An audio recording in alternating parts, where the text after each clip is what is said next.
as an employer then, so as an employer and manager, you have to know that people have been socialized and designed to actually inhibit all the things you say you want: growth, adaptability, engagement, right? Because they've been designed to acquire and achieve things.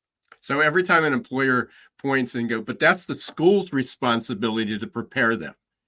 It's like it may not be your fault, but it is your problem. Welcome back, everyone, to the Geeks, Geezers, and Googleization Show, the home of Googleization Nation, where we talk with HR and business thought leaders about the crazy, never normal shift going on all around us. Our goal is to bring you ways to reimagine tomorrow and explore the ever-changing convergence of people, business, and technology. Here is your host, Ira Wolfe.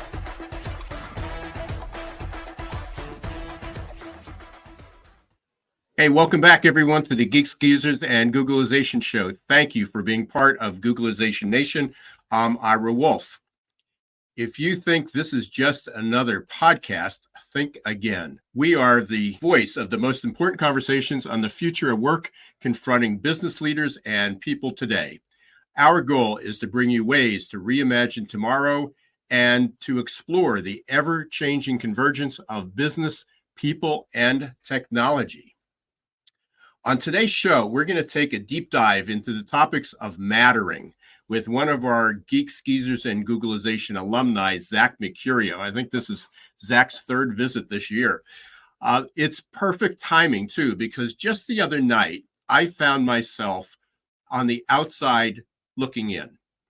It turns out I walked out of the fitness center I go to on a regular basis without my car keys and my key fob to get back in. I tried to grab the door before it slammed shut and locked, but I missed it.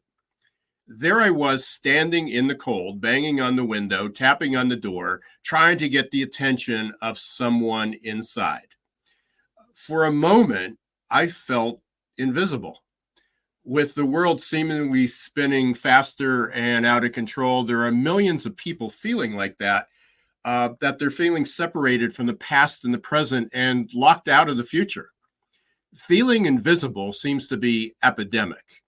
It's no wonder that many of us are feeling pretty stressed out these days, like we're outside on the outside looking in, tapping on the glass, trying to get the attention of someone inside.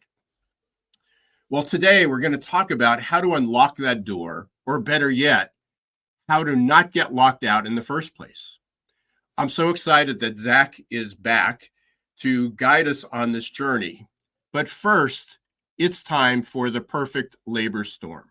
And this segment is where we explore things that I find on a regular basis that are worrisome or trends that are hopefully going in the right direction. LinkedIn's most in-demand skills report was just released for 2024. And anyone that knows me can only imagine the rush that I felt to see that adaptability was identified as the most important skill of the moment. We've been talking about that for 10 years. While listening to an interview with Anish Raman, a vice president at LinkedIn, while he was sharing the results, he shared an insight, a really insightful quote that stuck with me. Jobs are changing on you, even if you are not changing jobs. LinkedIn currently suggests that 25% of the skills required to do a job have changed over the past 3 years. And 65% of skills required to do a job will change by 2030. That means that no matter what job title you hold today, the work you do in just about 5 years will feel like a new job, even if you're paid by the same employer, working on the same team, and sitting at the same desk.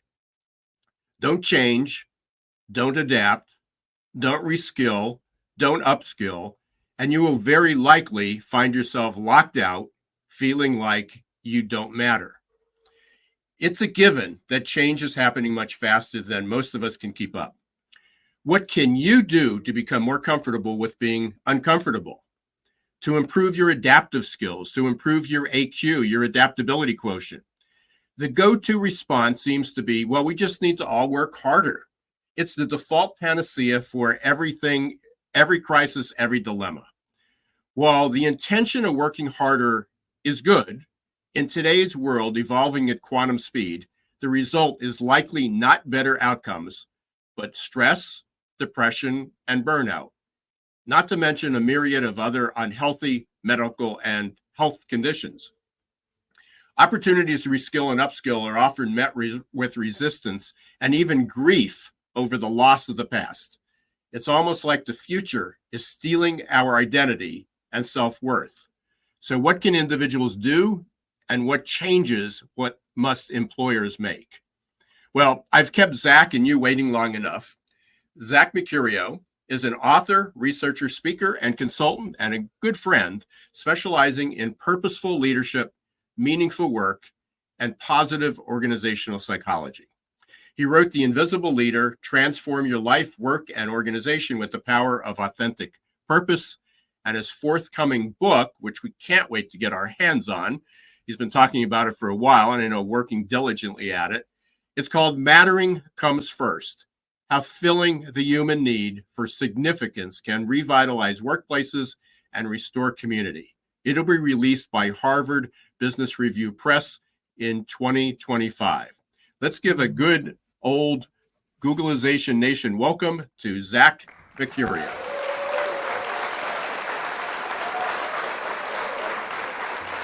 Thanks, Ira. It's good to see you. Hey, it's great to see you too. I've been looking forward to this till the time that you had agreed, but over the last couple of days, there's just so many things that have been happening, and I know you've been diligently working at your book, which finally you picked your title. I think you shared that one on one of the last conversations we had. But I don't know if I was supposed to. Yeah, but it's out now, right? Yeah, it's out. Yeah. Tell us a little bit about that. This has been your passion. Your previous book was The Invisible Leader, and we shared that. And you drop so many gems and nuggets every time you're here. But let's talk about that. Then I want to dig into what I just shared, my experience. And I think that aligns with exactly what you're talking about. People are just, as I was prepping for the show, it seems like people are grieving over the loss of the past and where they're going to fit in this future. Mm. Yeah, the American psychologist William James wrote probably the most profound quote on what you're experiencing and what you're talking about. And he said that no more fiendish punishment could be devised were such a thing physically possible, that one should be turned loose in society and remain unnoticed. Wow. And, no more punishment is greater on us than remaining invisible. And the work that we've been doing is looking at the first act that we do as human beings and how that carries through our life. We are on a quest for significance, and that quest commences at birth. The first act as a human being that you did, that I did, is we tilted our head upward and we reached out for someone to care for us. That's the first act. Before you searched for food, as a human, you searched to matter to somebody else. Yet, that instinct has, as you have pointed out, has become overlooked. And when that instinct is not met, just like when the instinct to eat is not met, we either withdraw, our energy languishes, we isolate ourselves, or we act out in desperation. We rebel, we complain, we blame. And so it's a major overlooked initial instinct that I think is necessary to solve our loneliness and disconnection epidemics. The opposite of loneliness is not having more people around you. The opposite of loneliness is feeling like you matter to the people around you. And that's the mission that we're on. And the reason why the book's called Mattering Comes First is it literally comes first as human beings. But then it's almost impossible to be motivated to do anything when you feel insignificant. Think about the last time you were energized and simultaneously felt insignificant or pointless. And the same thing with adaptability. You can't adapt if you don't believe you have the skills to adapt. So mattering comes first psychologically and biologically. So I want to dig into that a little bit more. I'm currently teaching a class in innovation and entrepreneurship, and this semester having a great time. I've had the last classes. It's undergrad. But most of them were juniors and seniors, a few sophomores. This year, there's quite a few first-year students, second-year students, and we're literally introducing the idea of the opportunity to be an entrepreneur. But I impress upon them that entrepreneurship isn't necessarily, and innovation. Innovation doesn't have to be Steve Jobs and Elon Musk level, innovation. And entrepreneurship doesn't have to be at that level either. And we're talking about mindset. We're literally is I'm trying to instill that you can get a job, you can work for somebody, and it's really just about having that entrepreneur mindset. So I put them on, gave them some assignments, and just yesterday, in fact, I'm still behind on grading some of them, but I'm going through the assignments, and it's interesting because the one thing that most of them feel is like, well, they don't know if I'm an entrepreneur. That I need to feel more comfortable taking risk. I need to build my confidence. It was aligning all these things, and then it's like, hey, we're going to be talking about mattering. So it got into my head is we can teach people how to be successful. We can, I've got so many tools in my toolbox to help people become more adaptive, to become comfortable. And it all makes sense to me. And it makes logical sense to them. Yes, I want to learn new things. I want to grow. I want to skill. I don't want to be out of a job. But it's so hard to take that first step. It is. And that is why self-belief is a prerequisite for adaptability or innovation. And it's often overlooked. There's a great study done by the United States Army Research Institute, and they were trying to figure out, there's a special forces assessment and selection course for special forces officers. And it is one of the most grueling, physically demanding courses. It has like almost a 75% dropout rate. And obviously, adaptability, resilience, being able to think quickly is a critical skill that someone would need to have. But the researchers wanted to know what predicted the people who dropped out of this demanding course, and what predicted people staying. And what they found was interesting. The number one factor in whether someone stayed was not physical ability. It was not ability to respond to stress. It was not self-care approaches. It was what's called self-efficacy. Self-efficacy is the belief that we're capable. And the researchers actually measured mattering to others. And the soldiers that experienced mattering to others had relationships in their lives, and as they were starting the course, in which others showed them the evidence of their significance. It helped them to develop this reservoir of self-belief that they could tap into when times got tough. So what's important to know about this, like entrepreneurs or innovators, is that you have to also surround yourself with people that show you the evidence of your significance. And you also have to do the critical reflection to say, hey, when maybe I haven't been an entrepreneur before, but there have been times where I've successfully responded to difficulty. And here's what I did when I did that, to give you that reservoir of self-belief to tap into so that you can be adaptable. Because a skill without the self-belief to use the skill is useless, right? We have to have that self-belief. And so I'm really glad we're talking about this, especially with entrepreneurs, especially with people in high pressure occupations, because a lot of times we just assume that we'll just get it. We just learn the skill and we'll be fine, but you need the self-belief first. And so, as we go back, as I said, the class is innovation and entrepreneurship, and even as, many of them took it just to find out what entrepreneurship was about. They really didn't have intentions of opening a business, to start a business. There's a number of in there that there's a few students that are pre-med, pre-dental, accounting. So they're technically going to open a business, but not in that same sense. But so the default goes back to this hard work. I mean, it's like, what they resonated with. I shared 4 videos with them, and one was about somebody who failed, one was about who took another direction, one was from Mark Cuban, but the theme that runs across a lot of these was it's about passion and perseverance, and it became grittiness and hard work, and I would say more than half the students, there's 22 students, and I'm going to say more than half all resonated with Mark Cuban, that it was about hard work.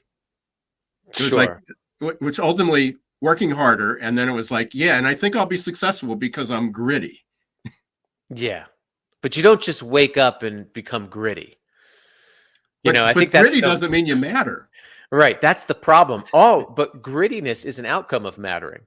Angela Duckworth, in her book Grit, she studied thousands of people. One of the number one most powerful predictors of high grit scores that she found was actually having an other-centered purpose, knowing how you add value to someone else. Consistently predicted grittiness. So, like, you can't really have resilience without purpose. Right? You can't have resilience without relationships. Resilience is an outcome of having these resources met.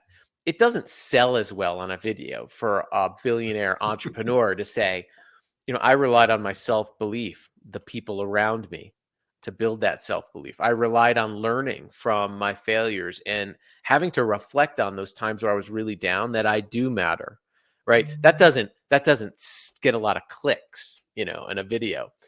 But if you peel the layers back, I think just like this special forces study did, right. You'll find, I'm sorry, Mark Cuban's great, but a special forces officer, I'm going to say that's a tougher gig than a billionaire entrepreneur any day of the week. So when you peel back the layers of these really high performing people in these high pressure positions, you find it's all the soft stuff that predicts the hard stuff. And what I mean by that is I was working with a special officer trainer responsible for the officer training at the Kennedy School of Special Warfare. We did a session on mattering with them. And he said to me, Zach, a lot of people think that the key ingredient of a lethal unit behind enemy lines is toughness. But he said, it's not, it's love. No one's going to sacrifice for me if I don't know their kids' names. No one is going to trust me if I don't notice their struggles. No one is going to give their best if they don't believe they have the best within them. Right? It's love. And so, again, and what does that go back to? All of this goes back to when you were a child, you searched for significance. Now, when you were a child and you got that significance to a parent or caretaker, you develop what's called secure attachment. And do you know why secure attachment is so powerful? It's not powerful because it coddles you. It's powerful because it actually gives you a secure base to come back to and to venture out from, so you can experiment, innovate in the world, develop relationships in the world. And when you have that secure base to come back to, research finds people are more resilient. They have better responses to stress. And what does that mean for us? Well, our secure base is the relationships around us, our leaders, our peers in a class like you're teaching, the people in our communities. If we don't develop those soft resources, you could do all the professional development, hard skill, toughness training you want. It won't matter. So the pursuit of good grades, the pursuit of a job title, the career path that we pursued in the search of feeling significant, is really being blown up. I mean, it's still important. I mean, obviously doing well. Yeah, because that's a way to add value. All of those things, career, but adding value, but exactly. but it doesn't do it alone. It only does it alone if nothing else changes. Right. If you would. Right. To add value, you have to feel valued. Adding value and feeling value have a reciprocal relationship. Yeah. It goes back to this basic psychology. If you don't have that secure base, you're not as likely to venture out. It's why psychological, like everything to me, maybe because I'm writing this book, is mattering in disguise, right? Psychological safety, for example, hot topic. Psychological safety is the belief that you will not be humiliated against, you will not be you have repercussions for speaking up, that you can share your voice.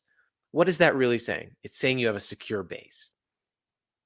You have a secure base where you feel valued and you feel inherent worth because you're a human being, not because of what you do or don't do as a human being.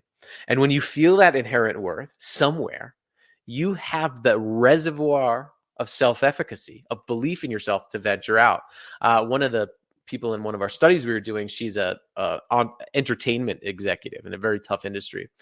And I asked her, how do you make it through? And she goes, well, when I was a child, when I was 8 years old, my dad abruptly left my family.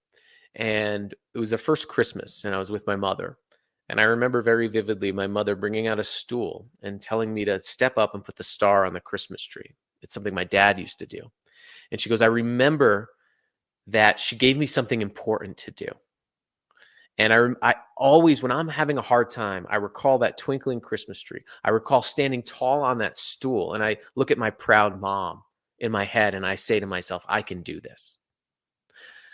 These little moments of mattering can create this belief in ourselves that lasts our entire lifetime. But if we just focus on ourselves and creating these hard skills, and we don't cultivate these relationships that reflect back to us our significance, we're going to be left with a dry reservoir of self-belief. We won't have anything to tap into when times get tough. A skill is not going to save you when you're in emotional despair. What's going to save you is belief in yourself. So let's, I think I fed it. Yeah, there's a lot. There's so much there. And there's a million thoughts, and I was going to write something down, but then I'm going to miss something else that you say. So I forgot what I was going to write down. But if we go back to even what I talked about, I mean, in keeping this is about the future of work and why you're writing this book and what the challenges are, is the fact that I just blew up a couple of people's, I literally locked people out of their future, saying that 65% of your job is going to change. You're essentially going to be, even if you don't change jobs, don't change employers, don't change paychecks, don't change your desk. Yeah. You're in a different job. Mm-hmm. Which means you need to learn new skills. And we don't know what that job's going to look like. And they have to learn new skills. And then we talk about you're going to learn a skill, but really, you're going to learn this new skill, but in 2 to 4 years, that skill's may be obsolete. And you're going to have to learn a new skill. Yeah. Which is not the world, the life, the career that most people signed up for. Yeah, most people signed up for specialists. It's like when you go in to be a specialist. When you go, I used to teach undergraduates, and they would always ask, "What do you want to do with your life?" They'd ask each other, "What are you going to do with your life?" And as you choose something, then your options get narrower, right? So, the more you say, "Here's what I do," then you get narrower. And the way to widen that perspective is, if you're looking at your future career, say, what kind of impact do I want to make? What strengths do I have to solve problems? Because when you ask, how do I want to contribute, or which strengths and resources do I have to best solve the problems around me, you actually widen your possibilities, right? It allows you to look wider because you're not beholden to a specific set of skills or tasks. You're using your resources, which are your strengths, which are your unique gifts. Just thinking about that helps you feel like you matter.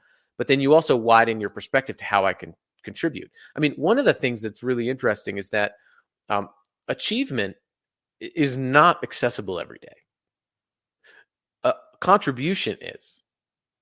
So, when you're starting in a job, instead of asking, what do I want my next 5 years to be like? Ask, what kind of impact do I want to make here in 5 years? And then as you go on and as you keep reflecting on that question, then ask, what are the skills I need to develop that align with my strengths to make that impact? It's much different than the anxiety of, what skills do I need to develop to keep up? Right? Everybody's going to ask that question. Your ultimate differentiator as a human being is where your unique gifts meet needs around you. So my advice would be to really focus on that question. What kind of impact do I want to make where I am in the next 5 years? And what are the skills that I need to develop that tap into my strengths so I can make more of that impact?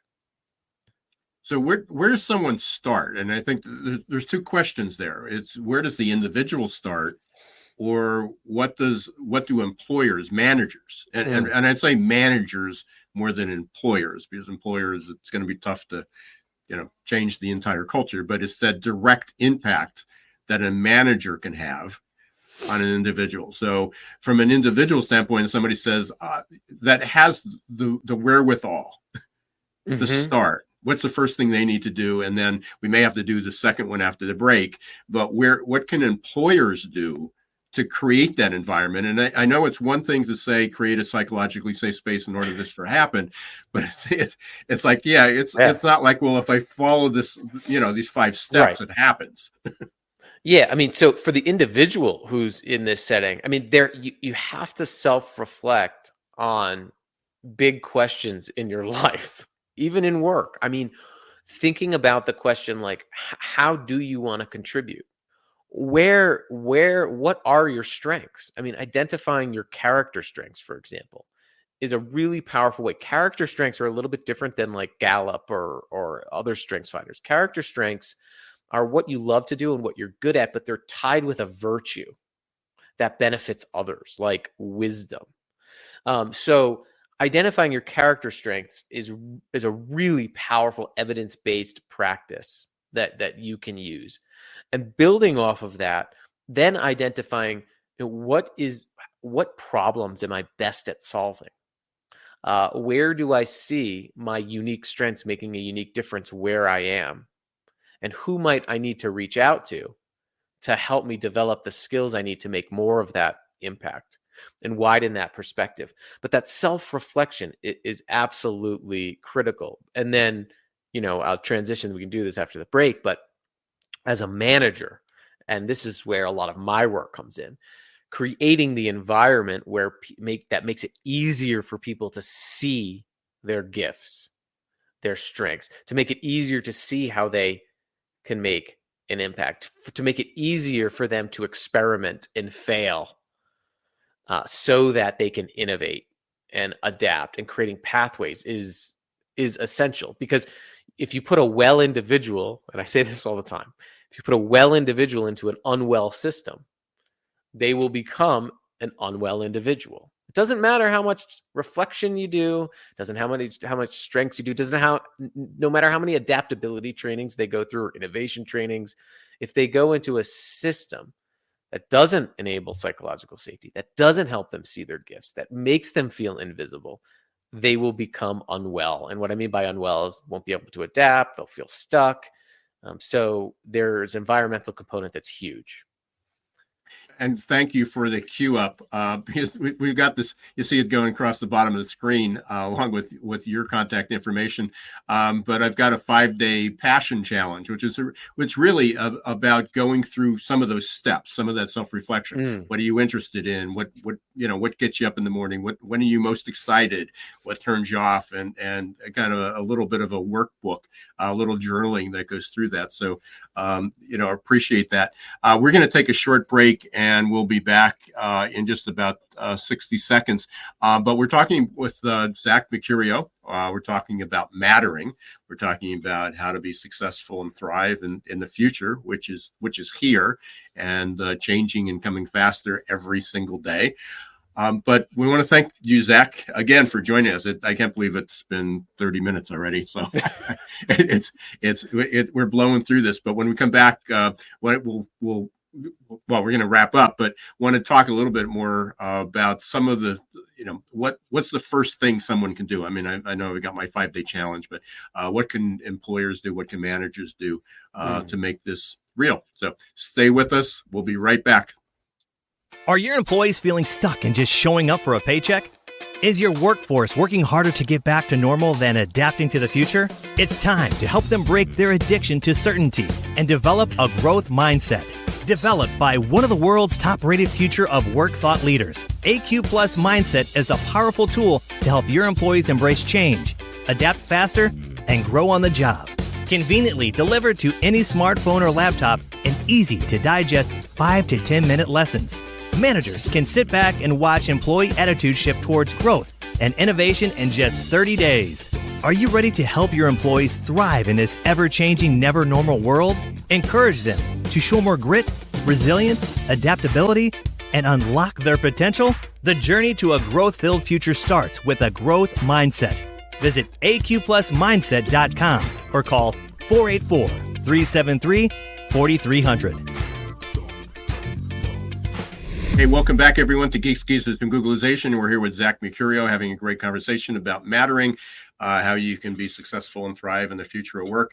Zach, the commercial obviously was about everything we're talking about, but also it gave me a couple minutes to reflect on some of the challenges. So I'm not going to, not my target audience, but the students that I'm working with are 18 to 22 years old. So, and even asking them, well, what's your purpose? And it's like, I'm not sure yet.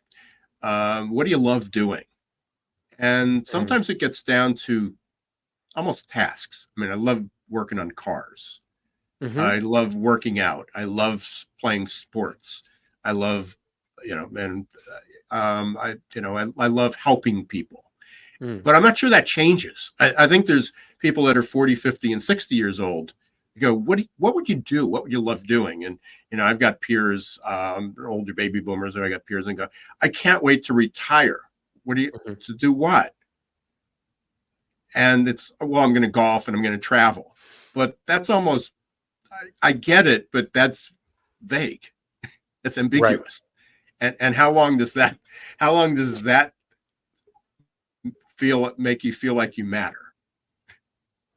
So there's so much there, Ira. Like, so you're talking about, I know. So, in late adolescence, right? People in late adolescence have been told, they've been designed wrong. What I mean by that, by the educational system. So, good architectural design, form follows function. Right? If you're building a school, you need to know it's educating people. So then you build the school accordingly. You'd never try to retrofit a school into a warehouse, right? It would cause all sorts of problems.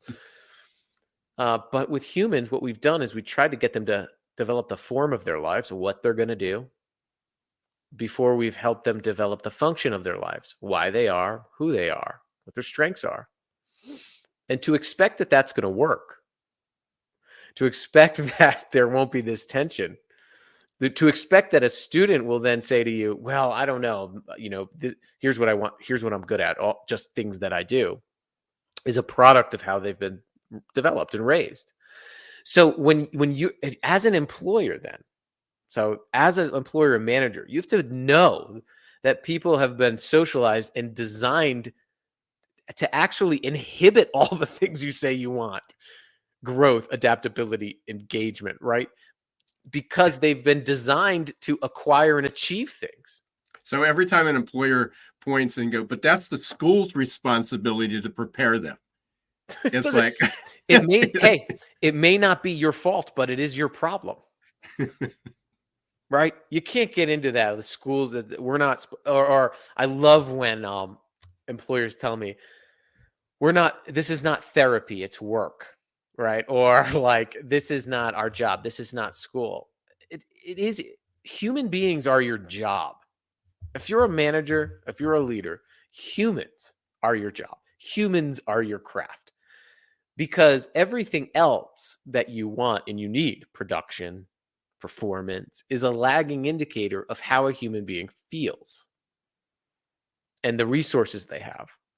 So if you don't invest in that, then you can't expect your performance or productivity to be good. I mean, it's impossible to have a healthy organization with unhealthy human beings. So I think that one thing that managers have to remember is that they have to create space for this type of reflection. One of those things that it requires of leaders is to have human skills. There was a great article in the New York Times by some people at LinkedIn. And what they were saying is that as like artificial intelligence eclipses our technical skills as human beings, all we have is the skills to make the person in front of us feel seen, heard, valued, understood, and needed. In fact, a great quote by the Columbia University president who said, in the past, jobs were about muscles. Now they're about brains, but in the future, they'll be about heart. So if you're young right now, I would also lean into these human skills of seeing another human, hearing another person, being able to listen and entertain various ideas, demonstrating intellectual curiosity, demonstrating intellectual flexibility, being able to disagree well. All of these things are things artificial intelligence can never do. And as more and more people have learned to communicate with each other via short transactions, one of the most coveted skill sets is going to be to make sure the person across from you feels valued and understood. So I believe the future of work is not technological, it's interactional. Yeah, I couldn't agree with you more. By the way, and I don't know if that article that you referenced was just recent. Very recent, yeah. Okay. So it involved the in-demand skills, which adaptability was the skill of the moment. Well, but this article title is "When Your Technical Skills Are Eclipsed, Your Humanity Will Matter More Than Ever." Okay. Yeah. And so, but the number one skill, so this is ironic. Been in the workforce for 40 years. So, and when we first entered, they said, what the number one skill you need is good communication skills, or at the time it was interpersonal skills. Yep.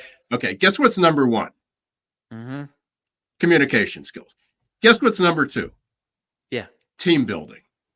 What's number three? Customer service. This has been around for 50 years.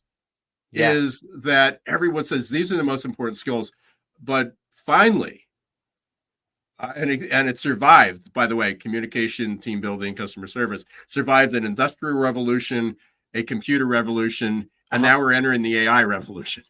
And they haven't gone away. Right. But they haven't gone away, but they're under practiced. Oh, absolutely. There was a lot of lip service given to it. Because we're going to have this year we're going to focus on communication, and we're going to have a half-day seminar, and we'll do DISC or Myers-Briggs or something. And now we're good. We got the skill. Yeah. We know what to do. And next year we'll work on something else. We're going to do project management, which was number 4, I think, on the list. So there are some technical skills that are available. Yeah, but it nothing's really changed other than the level of importance, the priority. I also, what was going through my mind, and this is probably a message to every CEO who's doing the return to office mandate. Return to office mandates will work if, going back to what you said earlier, if when the people come back, they feel like they matter. Yeah. and that they feel that that the reason to come back is because they can contribute. Yeah. And if I don't feel like I matter and I can go on a screen in the comfort of my home and not worry about my kids and appointments and being a 2-hour commute, I'm going to contribute remotely. So absolutely. for every CEO who is looking to return to office, it's not where you work that matters. It's mattering and contribution. And the data's all over the place. But Nick Bloom, who's an economist, has studied studied remote work. He just had a big thing this morning about the level of productivity. Yeah, but what his main message is, it's not people working remotely. It's how they're managed when they're working remotely. Right. That has the biggest impact. I don't care where, when, or how people work. Right. What's most important is what they experience while they're working. And I think that is that experience while someone's working is what has the biggest impact on productivity, not where and how they work. If you're, some industries you need to be in person, which is obvious, like that's clear, that's fine. But, if someone doesn't feel like they matter wherever they are, nothing's going to matter to them. Don't expect someone to care if they don't first feel cared for. So if you're a CEO right now and your leaders don't have the interactional skills to make sure that people feel seen, heard, valued, and understood, then it'll be like in 20 years saying that you have a business without a website. In the late 90s, people were like, do I need a website? And I think now people are like, do we really need to invest in things like mattering or purpose? And I think in 20 years, it's going to be obsolete. you're going to be obsolete if you don't do this, because choices of where, when, and how to work are increasing. People don't have to put up with a dehumanizing boss anymore. They can go drive a Lyft, and piece together some more money online. I mean, access to gig work and choices of where, when, and how people work, infinitely increasing. And with choice comes discernment. So other than calling Zach Mercurio or Ira Wolfe, what's some tips that they, what's some immediate tips that people can sit down right now and do? So it's not hard.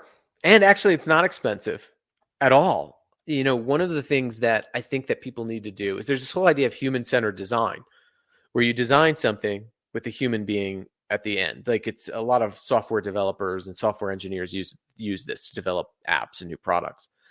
But think about this in terms of like mattering-centered design. So in order for people to feel significant, for people to feel seen, heard, valued, and understood, so that you can develop the resources for people to be adaptable, for people to innovate, for people to perform, what are the skills and what are the environmental characteristics that you would need to have in your organization to do those things? And do you have them, and how do you measure them? I think that's the first really powerful. If you have a retreat or an offsite, a meeting coming up the next week, that's the question right now. Even remote work, right? Most of the time we've used technology is not the issue. How humans use it is. Most of the time we've used technology for remote workers in the vein of efficiency. We use Zoom or whatever, or Slack, to be more efficient. Well, it's no wonder why people don't feel like they matter and they're less productive if you're trying to erase time spent with them. What if you designed your technology use to ensure people feel significant and feel cared for? What would it look like? What would the use of technology look like if that was the end goal of your design? And the other thing that I think is crucial is to remember that intuition doesn't scale in organizations. Like, you can't rely. One of the problems with communication skills, and I think that they haven't been adopted, is it's like, oh yeah, be a good communicator. I learned that in kindergarten, and we rely on intuition to do it. But intuition doesn't scale. Practices and skills do. I was working with a big retailer. They set up they go overnight and they set up all the grocery store displays. They have a big frontline crew, oftentimes overlooked in a lot of invisible work. And they wanted to scale their culture. They were wondering why their values weren't scaling down to the front line. And I said, okay, well, tell me, how does someone know how to put product on the shelves? Tell me. Oh, we're at lunch. They went into all their flow charts, all of their training, all of their quality control. And then I said, okay, tell me, how does the frontline supervisor know how to make sure people feel valued and know how they add value? And they were like, oh, well, we just try to hire the right people. So here's the thing. We have processes and practices and procedures for everything else in organizations except what truly matters to human beings. And so we're going to need to turn this idea into common skills and practices that are as robust as your product strategy and financial strategy. So that's my advice for leaders. Zach, this can go on for a long time. Sorry. I mean, good questions. Good questions. Yeah. No, I love this. By the way, and early on, one of the thoughts that went through my head, if you're a parent or a teacher, it was, I think it was from a book called The Adaptability Advantage. Read it about 3 or 4 years ago. And there were they said, here's the 3 dumbest questions. And I don't remember the other 2 will come to me, but the one was, what do you want to be when you grow up? Yes. And I'm a prime example of that. I remember when it was asked to me. All of us are. Fifth grade, I remember the teacher, remember where I was sitting, remember everybody's responses before. And it was like, oh, I got to say something. I'm going to be a dentist. Pursued that path and left, and there's so many people, like that. So piece of advice, don't ask, what do you want to be when you grow up? I also wish that everybody, including leaders, would just relax a little bit and admit that we've made some mistakes. Yeah. We've made some mistakes in how there's no reason why 30% of people surveyed by Work Human should indicate that they feel invisible or flat out ignored at work. There's no reason why 65% of people should feel lonely or isolated. There's no reason why 70% of people should feel they're underappreciated. This is not like generational preference stuff. It's not that people used to go and work hard and then go home, right? Everybody in every generation searches for significance. They talk about it in different ways. So I think we all need to relax a little bit and realize that our environments have not produced the best humans that we could be producing. And we're partly responsible for that. And once a leader realizes that they could be partly responsible for another person's suffering, I think that is the first step toward meaningful change. And maybe the first group of people that need to listen to this are some of our political leaders, because there's obviously a lot of people that feel like they're insignificant and don't matter. Right. But we've got to cut off the conversation, unfortunately. Zach, you are welcome back anytime. I can't wait I know it's a year out or so, but I can't wait to get my hands on your book. Love to continue this conversation. And thank you. 2 real quick things. We do our lightning round. Quick questions. If you were a car, what kind of car would you be and why? Oh my gosh. If I were a car, I'd be a Toyota Tacoma pickup truck. And here's why. You could drive it around town, but it likes to get away a little bit, and it's versatile in that way. So maybe I'm a little biased because I have one. I have one. Yeah, good answer. Good answer. Last week we had a Jeep. It's rough and it feels all the bounces. Yeah. Hopefully you can get some advertising dollars for that. Yeah. One other quick question. What's something people often get wrong about you? I think they get wrong on me that I'm all about touchy-feely, fluffy stuff, right? Or that I'm an extrovert. I'm an introvert. I score incredibly high on a thinker category. I am I'm a rationalizer. I teach emotional concepts from a rational lens. I thought this stuff through. I can't logically think of another way. Like I can't logically think that there could be any outcome without human energy. So a lot of people think that I'm all, maybe new agey, touchy feely, but I really think about this stuff in a logical, data-driven way, and I have not found a good argument against it yet. Yeah, the touchy-feely people probably drive you nuts because some of what they do is not. Yeah, because there's no lagging. There's no indicator that it's designed for. Yeah, which can also be. That's a whole nother podcast. Yeah, we'll have you back. You can have too much mattering and not any outcomes. We'll have you back for that one. Yeah. So, Zach, across the screen's been scrolling how to get in touch with you, ZachMercurio.com. Any other ways that you prefer? Yeah, jump ZachMercurio.com, and I've really been enjoying my community on LinkedIn, so you can find me there. Okay, excellent. Yeah, I appreciate it. And I appreciate you. And thanks very much for being here. And thank you, everybody from Googleization Nation. Thank you for being here as well. We appreciate you. Thank you for listening and watching. If you haven't joined us yet, please go to GoogleizationNation.com or connect with me on LinkedIn as well. I want to thank Zach Mercurio for being here. And if you are listening on Apple, Spotify, wherever you listen to your podcast, please rate us and leave a review. And until next week, don't let the shift hit your plans. Thanks for watching Geeks, Geezers, and Googleization. Be sure to listen to the podcast and follow us on YouTube. This show was produced and edited by Hilton Productions.